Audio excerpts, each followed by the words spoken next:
Quero começar louvando a Deus pela oportunidade mais uma vez. Quero louvar a Deus pela vida da minha liderança, Pastor Vitor Nascimento e Bispo Isabel Gouveia. Sou muito grato a Deus pela confiança. E eu vim com a palavra para o teu coração. 1 Reis, capítulo 18.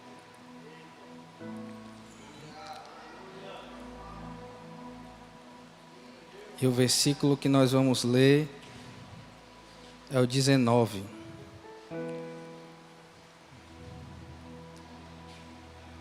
Não é quinta-feira, mas está com cara de quinta.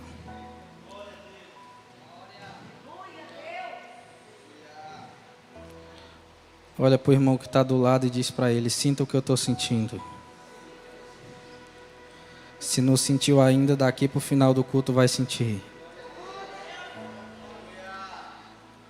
Diz assim a palavra de Deus: agora, portanto, manda reunir a mim todo o Israel no Monte Carmelo, e dos profetas de Baal 450, e dos profetas dos bosques, assim está na minha tradução, 400, os quais comem à mesa de Jezabel.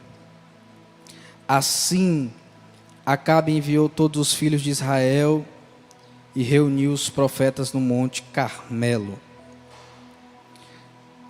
Amém?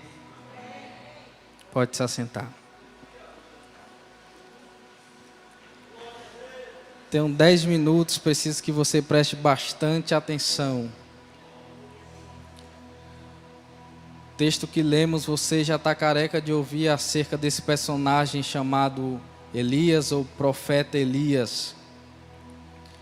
A Bíblia não dá muitas informações acerca desse profeta.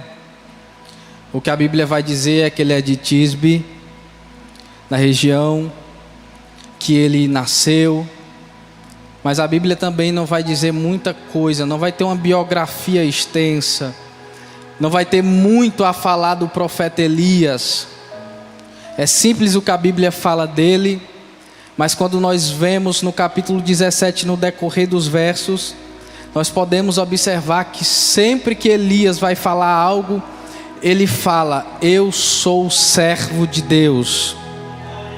Então o que nós podemos aprender de cara é que o profeta Elias não tinha uma biografia grande. Ele não tinha uma história muito grande, mas ele era profeta de Deus. Porque alguém está olhando para Elias e está dizendo: cadê a biografia dele? Cadê a história dele? Deus está dizendo: não precisa. Ele vive uma vida de profeta de Deus. Elias é profeta, ele é tão profeta que ele vai chegar para quem está reinando, no caso Acabe e Jezabel, e vai dizer: de hoje em diante não vai chover mais, não vai mais ter orvalho, durante um tempo até que eu diga o contrário. Com isso o céu vai se fechar, não vai ter mais chuva na terra, e Deus vai separar o profeta Elias. Deus pega o profeta Elias e manda ele ir para o riacho de Querite. E aqui a gente aprende muita coisa, porque quando o profeta é usado por Deus para Acabe, Jezabel e o povo, Deus separa o profeta, chama ele para o riacho, e no riacho de Querite duas coisas vai acontecer com o profeta: ele vai beber da água e ele vai comer do pão. O cenário é mais ou menos o seguinte: de um lado estava o povo, todos os profetas falsos, todos aqueles que estavam corrompidos, todos aqueles que se dobraram a Baal. E de outro nós vamos ver bem escondidinho o profeta Elias comendo do pão e bebendo da água. Sabe como é que o profeta vai comer do pão? Um corvo vai descer do céu e todos os dias vai alimentar Elias. Só que pasmem os irmãos, Deus sabe trabalhar e Ele é muito inteligente. Deus poderia poderia enviar qualquer outro pássaro na terra para alimentar Elias. Mas sabe por que Deus não envia outro pássaro, pastor? Porque se Deus envia outro, Acabe e Jezabel ia olhar o pássaro descendo e ia dizer: olha lá, lá em Querite tem vida, lá em Querite ainda tem uma árvore com fruto, vamos todos nós para lá. Mas sabe qual é a lição daqui? O lugar que Deus reservou para alimentar profeta, falso não vai se alimentar. Não vai. Deus manda corvo descer. Olha a ideia de quem está olhando o corvo descer. Tem mais um morto lá. Porque corvo não desce para onde tem vida, corvo só desce onde tem morte. Então estão olhando e estão dizendo: tem alguém morrendo lá, tem alguém podre lá. Mas Deus bradou e está dizendo: não está morto, não está podre, está com vida, rapaz.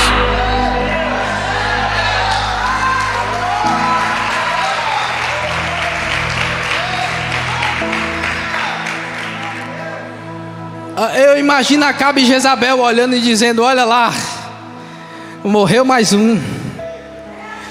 E Deus olhando para a situação e dizendo: eu estou sustentando mais um, eu estou mantendo de pé mais um profeta. Deixa Acabe e Jezabel achar que você está morrendo. Deus me trouxe aqui com a palavra queimando. A palavra é de vida para você.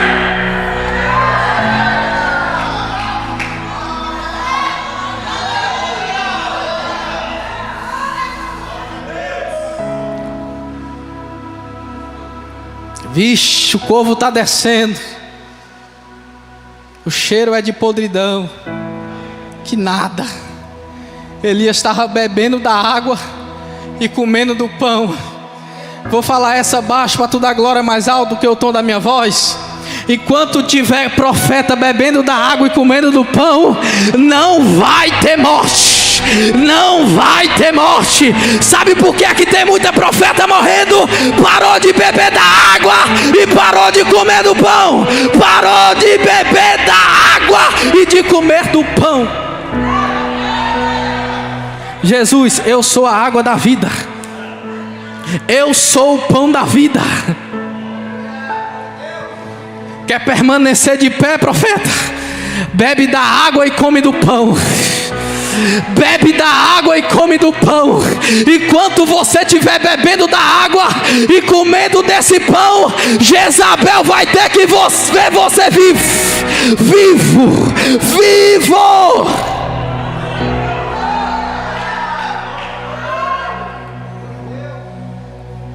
Aí, o profeta está bebendo da água, comendo do pão.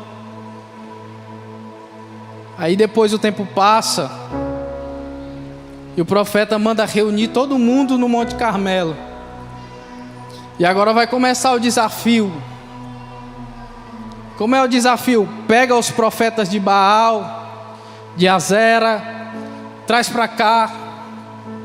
Nós vamos ver quem será o Deus de verdade agora. Os profetas de Baal e os profetas de Azera representam nesse contexto os profetas falsos, ou a falsidade. O profeta Elias representa o profeta verdadeiro ou a verdade. Então imagine isso aqui. Era 450 de um lado e um de um outro. Era muita falsidade para pouca verdade. Só que deixa eu falar algo para você. Pode ser muita, mas a verdade sempre vai prevalecer contra a falsidade. Não se preocupa com a quantidade de falsos. Deus no final do desafio vai mostrar quem é que vai ficar vivo. No final do texto, a Bíblia diz que o profeta pegou os profetas de Baal e matou tudo. E por quê? No final, quem vai vencer é a verdade.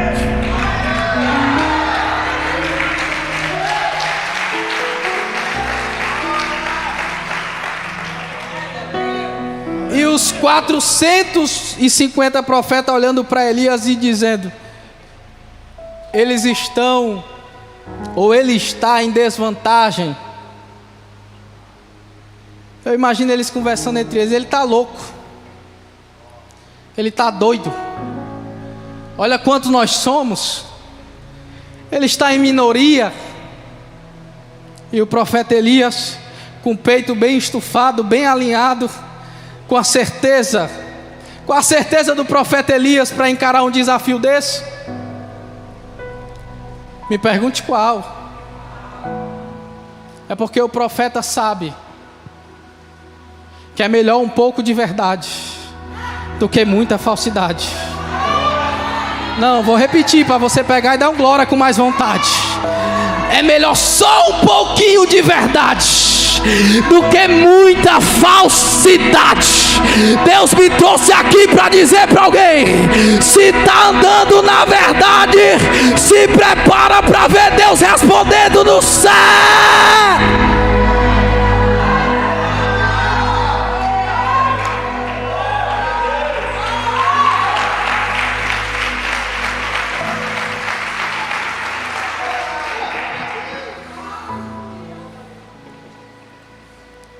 O desafio é feito. Os profetas de Baal vão sacrificar, vão fazer tudo que eles tinham para fazer. Em seguida faz Elias, porque isso é certo, está no texto. Não ia adiantar de nada eles sacrificarem. Eles poderiam ter passado 3 anos sacrificando. E por que Deus não ia responder Israel? É porque para Deus mais vale um verdadeiro do que 900 falsos. Se você pegar algo falso e colocar diante de algo verdadeiro, pode ser muitos falsos, mas ele jamais terá o valor do verdadeiro. Então Deus está olhando do céu e está dizendo: pode sacrificar, pode fazer o que for, o valor que está tendo aí na terra é daquele pouquinho de verdade lá. Só quem está na verdade, meu filho, levanta a mão para o céu e adora Ele aqui.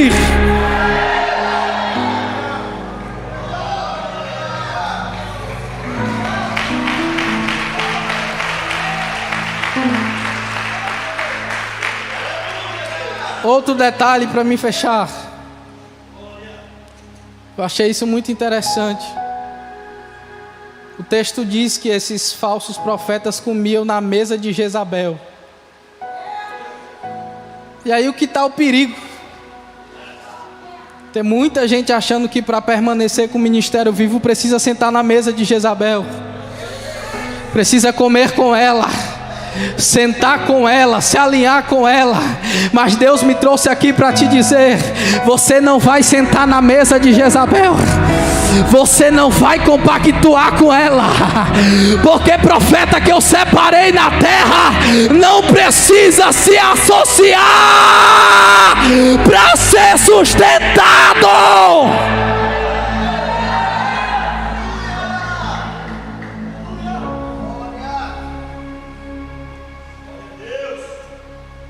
Não precisa. Então o contexto aqui é que está todo mundo se associando com ela, e o profeta Elias vai por outro lado. Eu não vou sentar nessa mesa. Eu não vou sentar nessa mesa jamais. O profeta Elias, ele anda na verdade. No final das contas, como eu já disse aqui, o profeta Elias, quando Deus responde com fogo na terra, ele vai pegar aqueles profetas, aqueles falsos, e vai morrer tudinho. No final das contas vai sobrar, vai ficar, vai prevalecer, vai ser estabelecida, vai ser levantada, vai ser erguida, vai ser mostrada para todo mundo saber quem é e quem não é, quem é e quem não é, quem é e quem não é, quem é e quem não é. Cadê a geração de Elias?